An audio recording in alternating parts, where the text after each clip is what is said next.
සියලු දෙනාටම සුබ දවසක්. අපි පුතේ කලින් අවසානයේට කරපු සෙෂන් එකේ කතා කරේ අ, ආර්ථික පද්ධති සම්බන්ධ. ආර්ථික පද්ධති කියන මාතෘකාව යටතේ අපි සමස්තයක් ලෙස කතා කරා වෙළඳපොළ ආර්ථික ක්‍රමයේ සම්බන්ධ. ඒ වගේම ඕනෑම ආර්ථිකයක් මුහුණ දෙන මූලික ආර්ථික ප්‍රශ්න. කුමක් කොපමණ නිෂ්පාදනය කරනවද?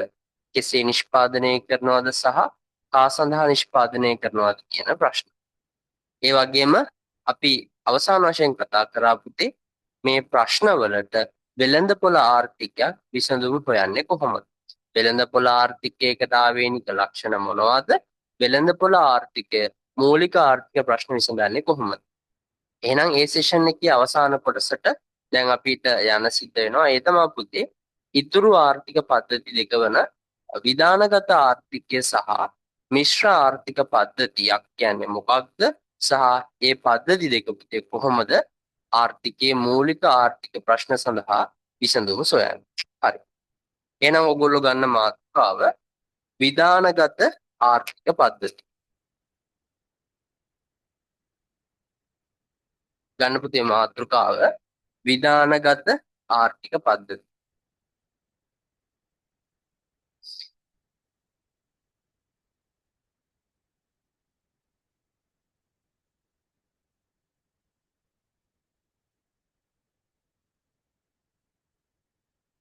හොඳයි. පුතේ කලින් කතා කරපු වෙළඳපොළ ආර්ථිකයත් එක්ක සසඳනකොට සම්පූර්ණයෙන්ම වෙනස් විදිහට තමයි මේ විධානගත ආර්ථිකය හැසිරෙන්නේ. ඔයාලට මතක නම් වෙළඳපොළ ආර්ථිකයේ මූලික ආර්ථික ප්‍රශ්න විසඳුවේ මිල පදනම් කරගෙන. ප්‍රශ්න තුනටම මිල පදනම් කරගෙන තමයි විසඳුම සෙව්වේ.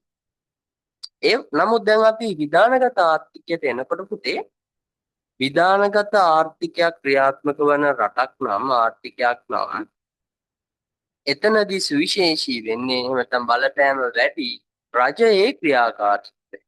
පෞද්ගලික අංශය නෙමෙයි රජයේ ක්‍රියාකාරීත්වය තමයි අපිට වැඩි වශයෙන් දක්නට ලැබෙන්නේ. එතකොට මේ රජය කියන එක පුතේ හරිද? ඔය රජය කියන එක එතනදී හඳුන්වන්නේ ඇත්තටම මධ්‍යගත සැලසුම් අධිකාරිය කියන එක. මධ්‍යගත සැලසුම් අධිකාරිය තමා මේ රජය කියන නමින් හඳුන්වන්නේ. දැන් උදාහරණයක් ගත්තොත් සාමාන්‍යයෙන් උතුරු කොරියාව වගේ රටක පුතේ විධාන ආර්ථිකයක් තමයි ක්‍රියාත්මක වෙන්නේ. කියන්නේ 100%ක්ම නෙමෙයි. අපි වර්තමානයේ දෙස බලනකොට පුතේ 100%ක් විධානගත ආර්ථිකයක් අපිට දක්නට නැහැ. ඒ වගේම 100%ක් වෙළඳපොළ ආර්ථිකයක් අපිට දක්නට ලැබෙන්නේ නැහැ. නමුත් දැන් මේ උතුරු කොරියාව වගේ රටක පුතේ රජයේ ක්‍රියාකාරීත්වය ටිකක් වැඩි වශයෙන් තියෙනවා. කියන්නේ අතීතයේ බලනකොට නම් උතුරු කොරියාව වගේ රටක් විධානගත ආර්ථිකයකට බොහෝ සෙයින් සමාන. නමුත් දැන් වර්තමානයේ වෙන විට යම් ප්‍රමාණයකින් වෙනස් වෙලා තියෙනවා. එහෙනම් දැන් අපි බලමු පුතේ සරලවම විධානගත ආර්ථිකයක් කියන්නේ මොකක්ද? එහෙනම් පුතේ මූලික ආර්ථික ප්‍රශ්න විසඳගන්නේ කවුරු හරහාද? මධ්‍යගත සැලසුම් අධිකාරියේ තීන්දුව තීරණවලට අනුව.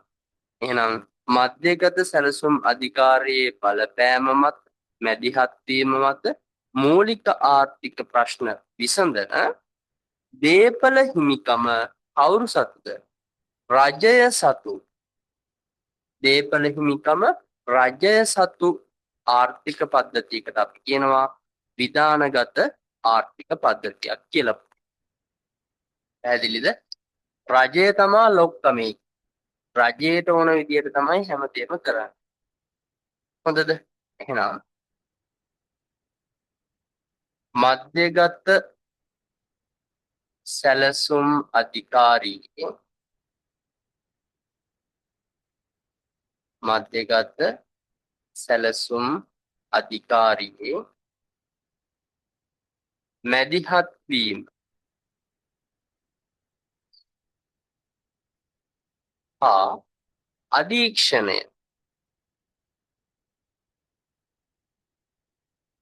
හා අධීක්ෂණය මගින්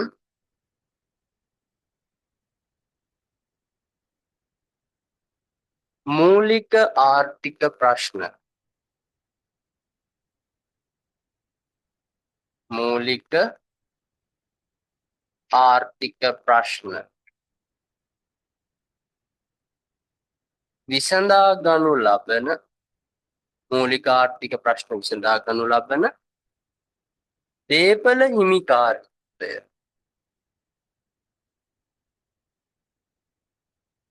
දේපල හිමිකාරීත්වය රජය සතු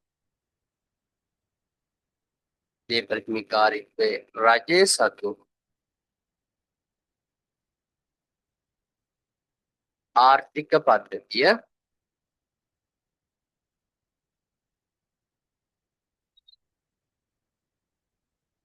විධානගත ආර්ථිකයක් නම් වේ.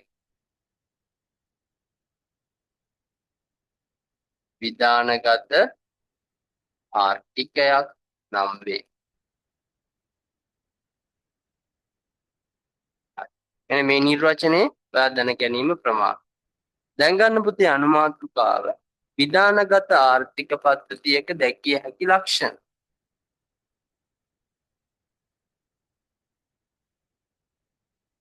විධානගත ආර්ථික පද්ධතියක දැකිය හැකි ලක්ෂණ.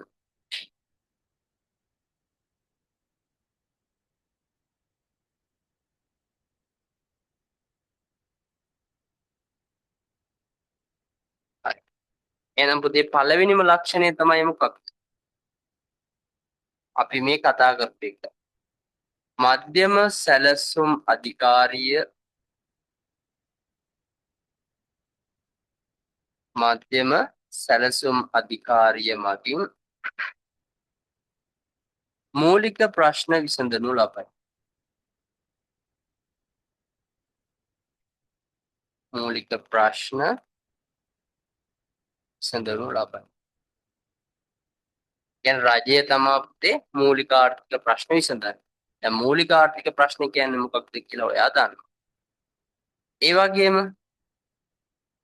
දැන් පුතේ භූමිය ශ්‍රමයේ ප්‍රාග්ධන ව්‍යවසායකත් එක්ක නිෂ්පාදන සාධක ගත්තාම එතනදී ප්‍රධානම සම්පතක් තමයි මේ දේපල කියන.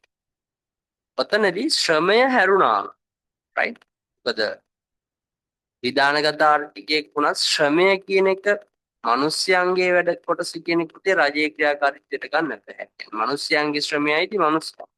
ඒ හැරුණාම ප්‍රධාන වශයෙන් දේපල හිමිකාරීත්වය තියෙන්නේ කාටද? අයිතිය තියෙන්නේ රජය. එහෙනම් ඒකත් ලක්ෂණයක් ලෙස ගන්න පුළුවන්. දේපල හිමිකාරීත්වය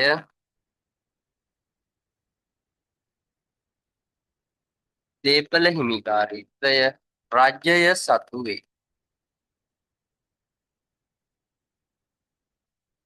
දැන් පුතේ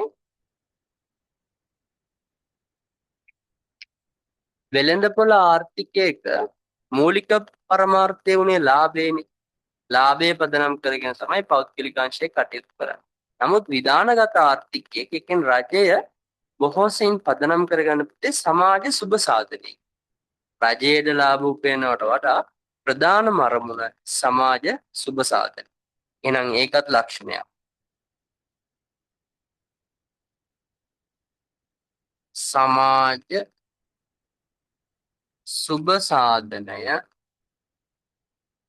පදනම් කරගනිමින්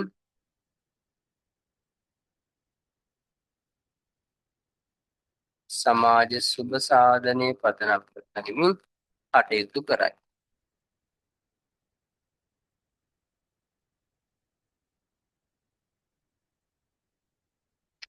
හරිද? ඒ වගේම තමයි පුතේ දැන් ඔයාට මතකද වෙළඳපොළ ආර්ථික පද්ධතියක පාරිභෝගික ස්වාධිපත්තිය. පාරිභෝගිකයාට නිදහස තමන් කැමති දේ මිලට ගන්නවා, කැමති ප්‍රමාණ වලින් මිලට ගන්නවා. අන්න ඒ වගේ පාරිභෝගිකයාට ඒ කියන්නේ තේරීමේ නිදහස තිබුණා. මේ වගේ ලක්ෂණ පුතේ විධානගත ආර්ථිකයක ක්‍රියාත්මක වන්නේ නැහැ.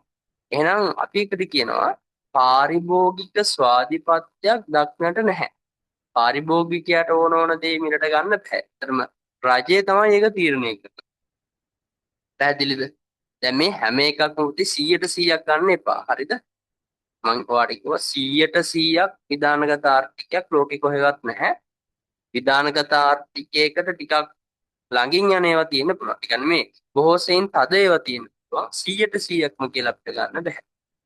තේරුණාද? කෙසේ හෝ වෙළඳපොළ අර්ථ ක්‍රමයේ සහ විධානගත අර්ථ ක්‍රමයේ 100%ක් තියෙනවා කියලා උපකල්පනය කරොත් මේ දෙකේ ලක්ෂණ නම් හාත්පසින්ම වෙනස්. එහෙනම් පුතේ අපිට ගන්න පුළුවන් තව ලක්ෂණයක් පාරිභෝගික ස්වාධිපත්‍යක් පාරිභෝගික ස්වාධිපත්‍ය දක්නට නොලැබීම පාරිභෝගික ස්වාධිපත්‍ය දක්නට නොලැබීම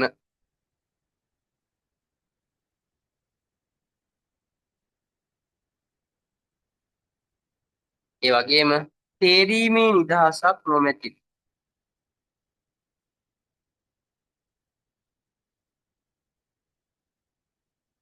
තේරීමේ නිදහසක් නොමැතිවීම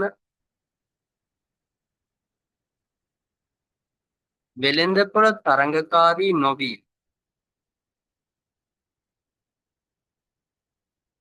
වෙළෙඳපොළ තරඟකාරී නොවීම වෙළෙඳපොළ තරඟකාරී නොවී මෙන්න මේ ලක්ෂණ පුතේ අපිට දක්නට ලැබෙනවා විධානගත ආර්ථිකයක් තුළ. දැන් ඔයා මාතෘකාව දාගන්න විධානගත ආර්ථිකයක් මූලික ආර්ථික ප්‍රශ්න විසඳන ආකාරය.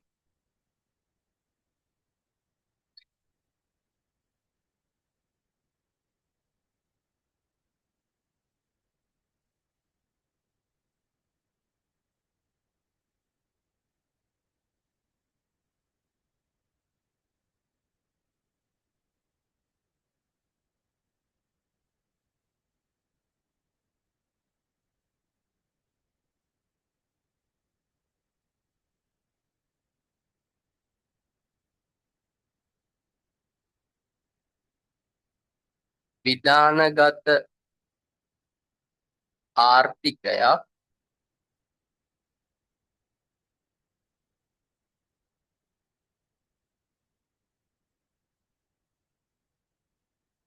මූලික ආර්ථික ප්‍රශ්න විසඳන ආකාරය. ඒ යටතේ පළවෙනි එක මතකද?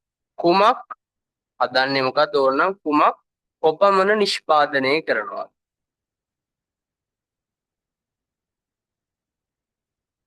මොකක්ද හදන්නේ කොච්චර ප්‍රමාණයක. අපි එකට කියනවා පුතේ කුමක් කොපමණ නිපදවනවා.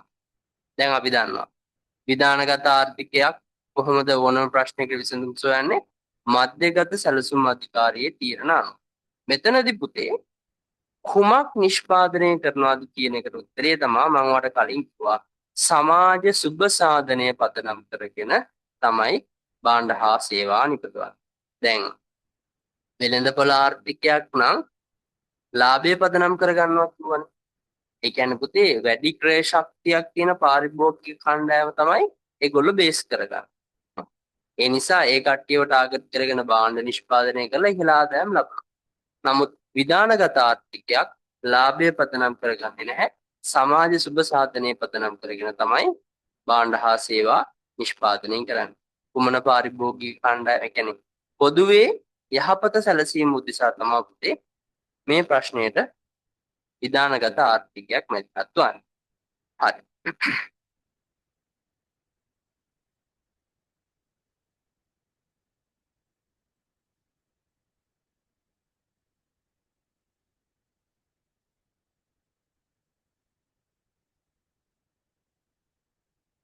ලියන්න පුතේ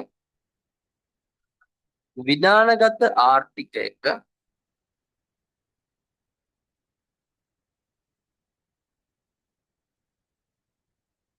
විධානගත ආර්ථිකයක කුමක් කොපමණ නිපදවනවා. විධානගත ආර්ථිකයක කුමක් කොපමණ නිපදවනවාද යන ගැටලුව සඳහා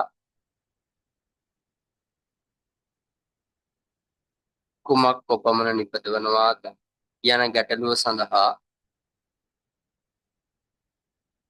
තීරණ ගනු ලබන්නේ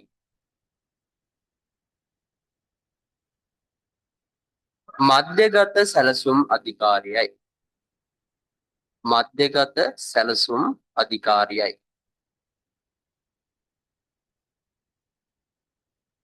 ඒ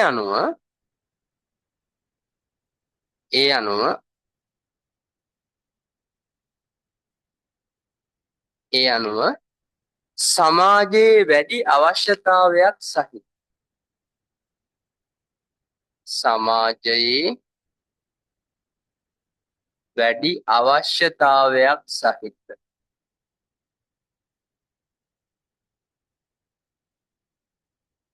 සමාජයේ වැඩි අවශ්‍යතාවයක් සහිත භාණ්ඩ හා සේවා නිෂ්පාදනයට භාණ්ඩ හා සේවා නිෂ්පාදනයට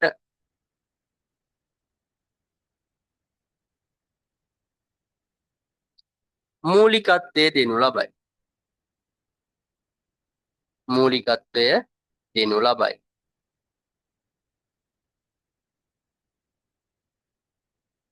එනම්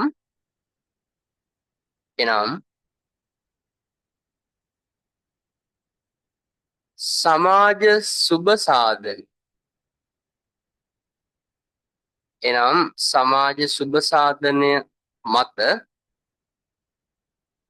සමාජ සුබ සාධනය අරමුණු කරගෙන කියලා. සමාජ සුබ සාධනය අරමුණු කරගෙන සමාජ සුබ සාධනය අරමුණු කරගෙන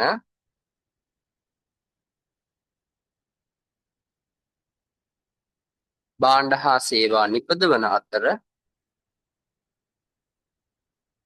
හා සේවා නිපදවන අතර ලාභය කෙරෙහි සැලකිල්ලක් නොදක්වයි. ලාභය කෙරෙහි සැලකිල්ලක් නොදක්වයි. ලාභය කෙරෙහි සැලකිල්ලක් නොදක්වයි.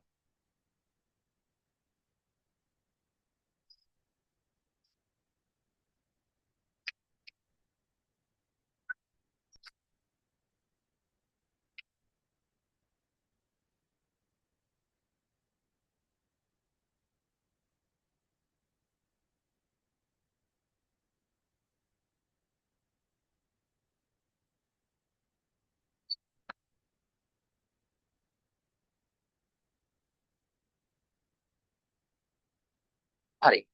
ඊළඟ ප්‍රශ්නේ පුතේ මොකක්ද? කුමක් කොපමණ නිපදවනවා? දෙවෙනි ප්‍රශ්නේ මතකද? එන මේක තමයි අපේ නිෂ්පාදිතය සම්බන්ධ ගැටලුව. දැන් නිෂ්පාදනය සම්බන්ධ ගැටලුව ඒවත් හදන්නේ කොහොමද නේ? කියන්නේ කෙසේ නිෂ්පාදනය කරනවා?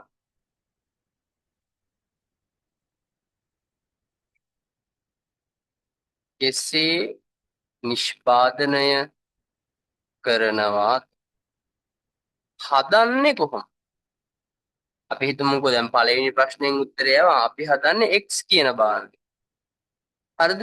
x කියන භාණ්ඩයෙන් 1000ක් හදනවා. මොන පළවෙනි ප්‍රශ්නේ? ආයෙ ප්‍රශ්නයක් එනවනේ. අපි ඒක හදන්නේ කොහොමද? x භාණ්ඩයෙන් 1000ක් හදන්නේ කොහොමද? පුතේ ඔයාලට මතකද? නිෂ්පාදන ක්‍රම ප්‍රධාන වශයෙන් දෙකක් තියෙනවා කියලා මම ඔයාලට කිව්වා. එකක් තමයි ශ්‍රම සූක්ෂම. ශ්‍රමය පදනම් කරගෙන තමයි නිෂ්පාදනය කරන්නේ. අනිත් එක පුතේ ශ්‍රමය පදනම් කරගන්නේ නැහැ. එහෙනම් අපි ඒකට කිව්වා ප්‍රාග්ධන සූක්ෂම. වෙළඳපොළ ආර්ථිකය මතක් කරගන්න මම කිව්වා මොකද්ද? ලාභය නම් පදනම් කරගන්නේ එයාලා පුතේ මේ දෙකෙන් තෝරගන්නේ නිෂ්පාදන පිළිවෙල අඩු එක. ශ්‍රමය යොදා ගන්න එක වාසී නම් ශ්‍රමය යොදා ගන්න. යන්ත්‍ර සූත්‍රය යොදා ගන්න එක වාසී නම් යන්ත්‍ර සූත්‍රය යොදා ගන්න. නමුත් දැන් අපි ඉන්නේ විධානගත ආර්ථිකයේ. එහෙනම් මේ ප්‍රශ්නයට විසඳුම් සොයන්න මැදිහත් වෙන්නේ මධ්‍යගත සැලසුම් අධිකාරිය. එතනදිත් පුතේ මොකක්ද? කෙසේ නිෂ්පාදනය කරනවාද කියන එකට උත්තරේ හොයනකොට ලාභදායී ක්‍රමයට වඩා සමාජයේ සෙසු ප්‍රශ්නත් විසඳෙන ශිල්ප ක්‍රමේ භාවිතා කරනවා. ඒ කිව්වේ සමාජයේ සෙසු ප්‍රශ්නත් විසඳෙනවා කියන්නේ මොකද? දැන් හිතන්නකෝ මෙන්න මේක. දැන් මේ X භාණ්ඩයෙන් භාණ්ඩ වර්ග 1000ක් ඇත්තටම ප්‍රාග්ධනය හරහා ඒ කියන්නේ යන්ත්‍ර සූත්‍රය යොදාගෙන හදන එක වාසි වෙනවා කියලා හිතන්න. හරිද? නමුත් හිතන්න වර්තමානයේ වෙන විට ඒ රටේ විරැකියාවක් තියෙනවා කියලා. සේවා වියුක්තිය විරැකියාව රස්සා නැතුව මිනිස්සුયો ඉන්නේ. එහෙනම් ඒ වගේ අවස්ථාව මොකද සමාජ සුබ සාධනය හැමතිස්සෙම බලන්න. මධ්‍යගත සැලසුම් අධිකාරිය හිතනවා ප්‍රාග්ධන සූක්ෂම ක්‍රමයේ වාසිදායක ශ්‍රම සූක්ෂම ක්‍රමයට ගියොත් මේ රැකියා නැති කට්ටියටත් රැකියා ලැබෙනවා.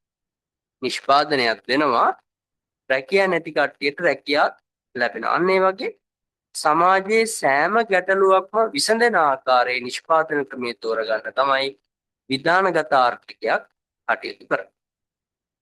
පැහැදිලිද පුතේ? හරි. අපි එහෙනම් නෝට් එකක් දාගමු.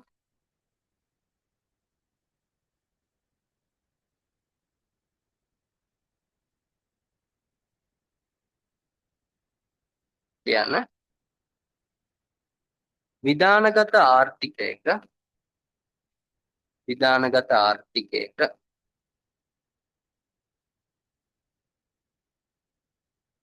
විධානගත ආර්ථිකයක කුමන නිෂ්පාදන ක්‍රම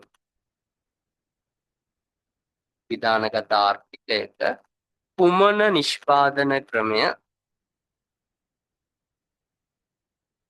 කුමන නිෂ්පාදන ක්‍රමය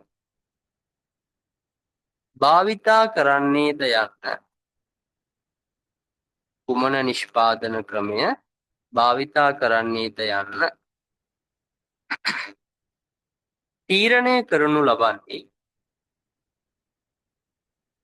තීරණය කරනු ලබන්නේ මධ්‍යගත සැලසුම් අධිකාරියයි. මධ්‍යගත සැලසුම් අධිකාරියයි. තීරණය කරනු ලබන්නේ මධ්‍යගත සැලසුම් අධිකාරියයි.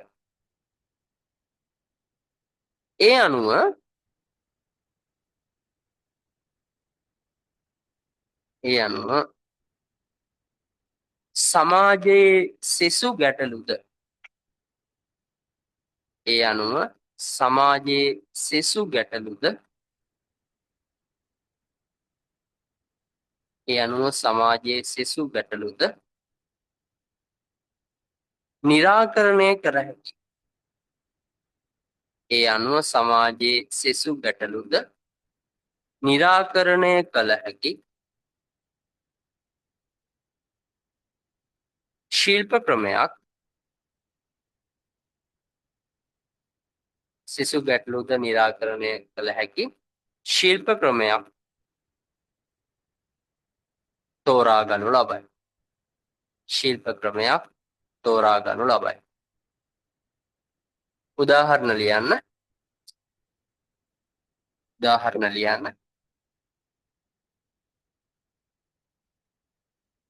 නිෂ්පාදන ක්‍රියාවලිය සඳහා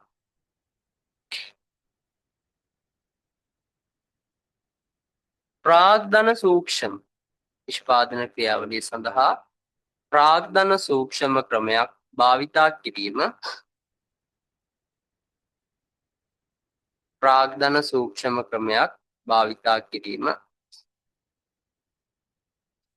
වාසි සහගත වුවද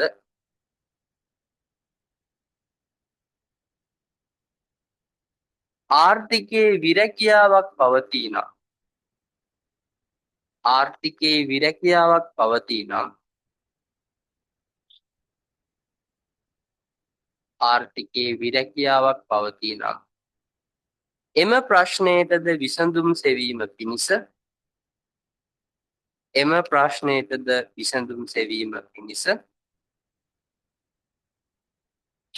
එම ප්‍රශ්නයටද විසඳුම් සෙවීම පිණිස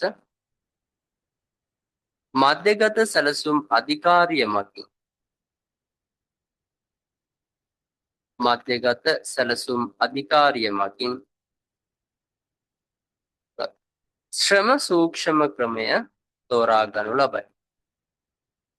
ශ්‍රම සූක්ෂම ක්‍රමය තෝරා ගනු ලබයි.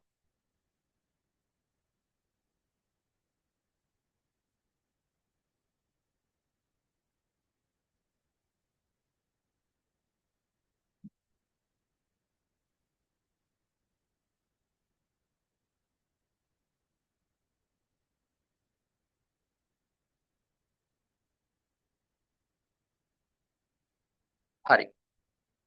තුන්වෙනි එක.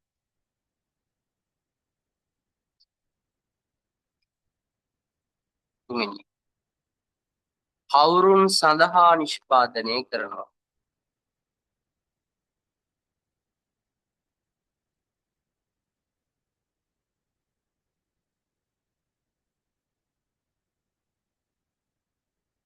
කවුරුන් සඳහා නිෂ්පාදනය කරනවා? කාටද නිෂ්පාදනය කරන්නේ? කාටද හදන්නේ? මෙතනදිත් ඉන්න අපේ කවුද? මේ තුනේම මධ්‍යගත සැලසුම් අධිකාරිය, මෙයාගෙත් මධ්‍යගත සැලසුම් අධිකාරිය, එහෙනම් මෙයාත් මධ්‍යගත සැලසුම්. සමාජයේ කුමන කොට්ටාසය පදනම් කරගෙනද හදන්නේ? දැන් වෙළඳපොළ ක්‍රමය මතක් කරගන්න. වෙළඳපොළ ක්‍රමයේදී පුතේ වැඩි ලාභයක් අත්පත් කරගන්න පුළුවන් සමාජ කණ්ඩායම තමයි තෝරන්නේ. මෙතනදී එහෙම නැහැ. සමාජයේ අවශ්‍යතා තමයි සැලකිල්ලට ගන්න. ලාභය ගැන සැලකිල්ලට ගන්නෙ නැහැ. ඒ කියන්නේ සමාජයේ වැඩි වශයෙන් ඉල්ලුම් කරනු ලබන. දැන් හිතන්න මෙන්න මෙහෙම යම්කිසි ආර්ථිකයක අපි තුමු සමස්ත ජනගහනය ඉන්නවා 1000ක්. මේ 1000න් ප්‍රේශක්තිය ඉහළ ජන කොටස ඉන්නේ 200යි කියලා හිතන්න පුතේ. 800ම ඉන්නේ දිලිඳු මිනිස්සු. එහෙනම් සමාජයේ වැඩි වශයෙන් ඉන්නේ දිලිඳු ජනගහනය. එහෙනම් ඇත්තටම මෙයාලා පදනම් කරගෙන තමයි මධ්‍යගත සැලසුම් අධිකාරිය කටයුතු කරන්නේ. මොකද මෙයාලට මිලට ගන්න පුළුවන් කියන්නේ මේ කට්ටියට. ඒතර 200 කොහොමද ගන්න පුළුවන් පුතේ? ප්‍රේශක්තිය ඉහළනේ නේද? එහෙනම් මෙතනදිත් අර මිනිස්යන්ට යහපතක් කිරීම සඳහා තමයි කියන්නේ ලාභය ස්වార్థයේ ලාභය නොවන නිසා මධ්‍යගත සැලසුම් අධිකාරිය මේ අවස්ථාවේදී සමාජයේ පොදු යහපත උදෙසා තමයි කවුරුන් සඳහා නිෂ්පාදනය කරනවා කියන ගැටලුවට විසඳුම් හොයන්න. අපි ලියමු කවුරුන් සඳහා නිෂ්පාදනය කරනවාද? කවුරුන් සඳහා නිෂ්පාදනය කරනවාද?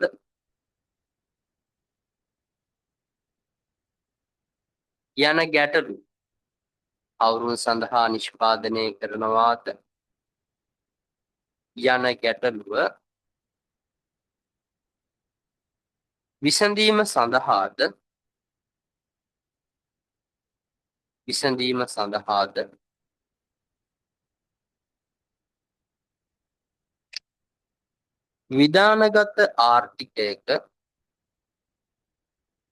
විධානගත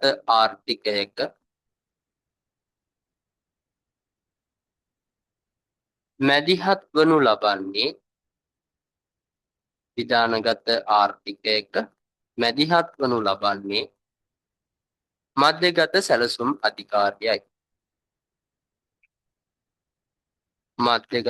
සැලසුම් අධිකාරියයි.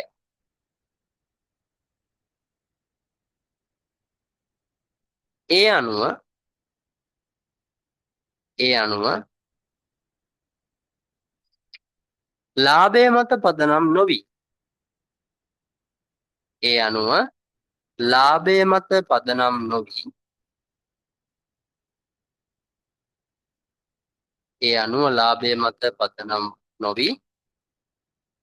සමාජය විසින් වැඩි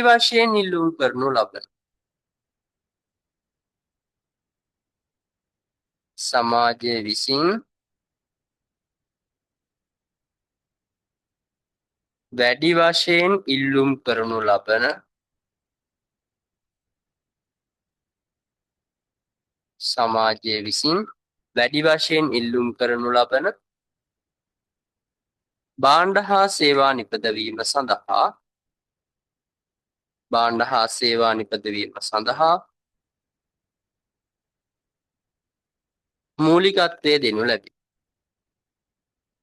මූලිකත්වය දෙනු ලැබේ.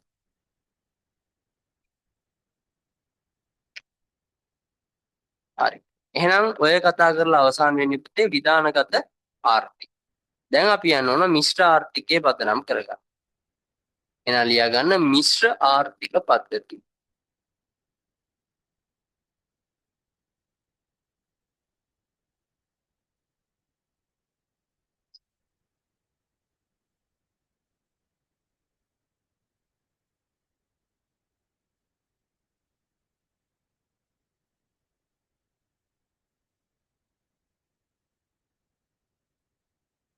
මිශ්‍ර ආර්ථික පද්ධති.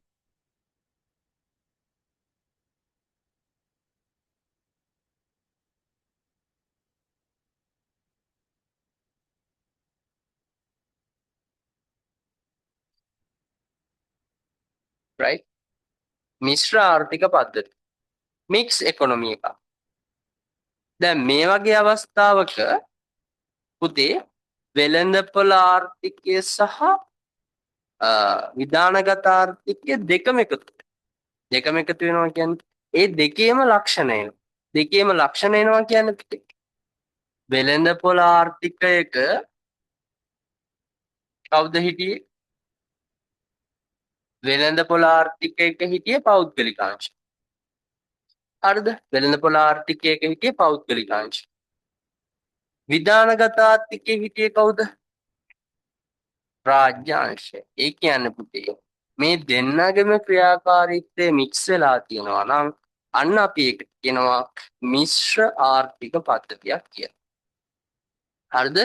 එහෙනම් පුතේ පෞද්ගලිකාංශයේ සහ රාජ්‍යාංශයේ කියන ක්‍රියාකාරීත්වයන් දෙකම පවතින ආර්ථික පද්ධති ව්‍යුහයට අපි කියනවා මොකක් කියලාද?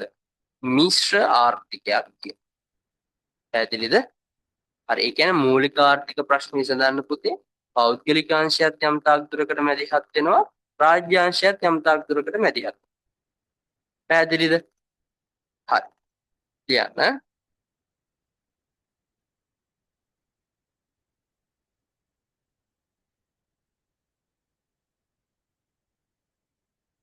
ලියන්න පුතේ මූලික ආර්ථික ප්‍රශ්න විසඳීම සඳහා මූලික ආර්ථික ප්‍රශ්න විසඳීම සඳහා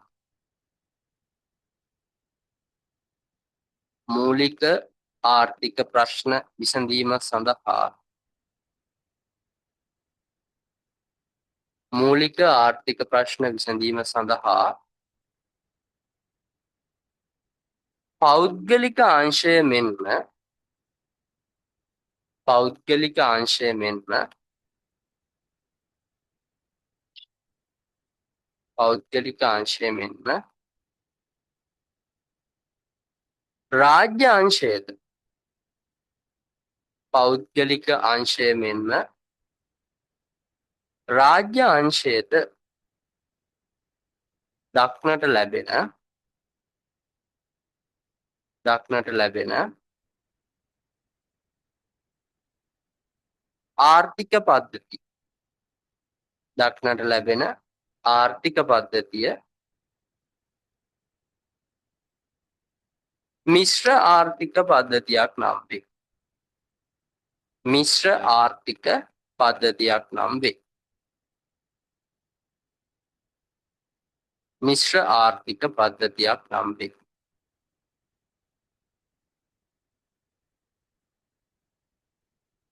මිශ්‍ර ආර්ථික පද්ධතියක් නම් වේ.